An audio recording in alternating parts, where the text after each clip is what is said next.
அனைவருக்கும் வினோத் பறவையின் பணிவான வணக்கங்கள். அதாவது எண்ணாயிரம் கிராமம் சொல்லுவாங்க. எங்கள் ஊரில் எண்ணாயிரம் பிரம்மதேசம் அப்படியே மூதாதையர்கள் பிறந்த ஊர். இன்றைக்கி நம்ம யோகா நெறிமுறையில் இருக்கோம். எண்ணாயிரம் வந்துடுது என்னோடய குலதெய்வத்தை வழிபடுறதுக்கு. இங்கே வந்துட்டு ஒரு அழகான ஒரு திருக்கோயில் இருக்குது. நம்ம பகவானாலுமே, அதாவது கிருஷ்ணர் நம்ம என்ன சொல்லுவோம்னா லவ் அப்படின்னு சொல்லுவோம். எப்பயுமே ஒரு மகிழ்ச்சியாக இருப்பார் இல்லையா? அவரும் உக்கிரமான ஒரு தருணத்தில், ரொம்ப கோவப்பட்டு இருந்த தருணத்தில் அம்மையார் வந்து அவங்கள மடியில் அமர வச்சு அவங்கள சாந்தப்படுத்தின ஒரு கோயில் தான் இது. ஜெய் ஸ்ரீ நரசிம்ம திருக்கோயில். எண்ணாயிரம் வந்தீங்க அப்படின்னாக்கா இந்த கோயில் வந்து வழிபடுங்க.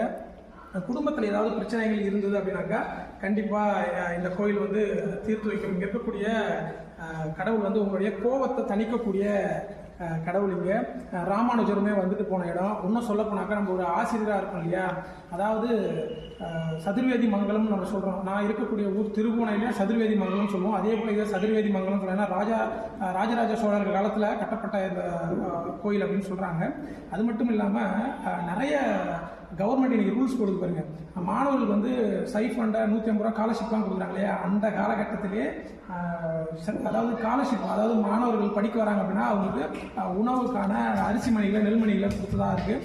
ஆசிரியர்களுக்கு நெல்மணி கொடுத்துருக்காங்க. ஆனால் பொன் பொருள் கொடுக்கல. காரணம் என்னென்னா, அதாவது வேதங்களை சொல்லி கொடுக்குறவங்க பொன் பொருள்களை கொடுக்கக்கூடாது அப்படின்னு சொன்ன ஒரு கோயில் இது. ரொம்ப மகிழ்ச்சி.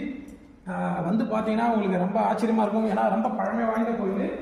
நிறைய மக்கள் இங்கெல்லாம் வரணும். வந்தீங்க அப்படின்னா இந்த கோயிலை இன்னும் பெருசுப்படுத்தணும்னா அடுத்த வர சங்கதிகளுக்கு, தலைமுறைகளுக்கு இந்த கோயிலை கொண்டு போய் சேர்க்கலாம்.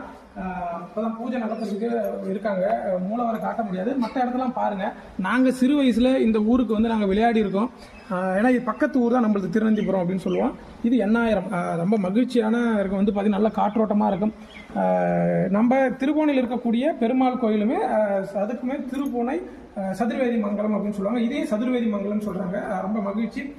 முடிஞ்சால் வந்து பார்க்குறதுக்கு ஒரு வாய்ப்பு ஏற்படுத்திங்க. வாழ்க யோகம். யோகம் நட்டம் அடுத்த பதிவில் கண்டிப்பாக சந்திக்கிறேன். நன்றி.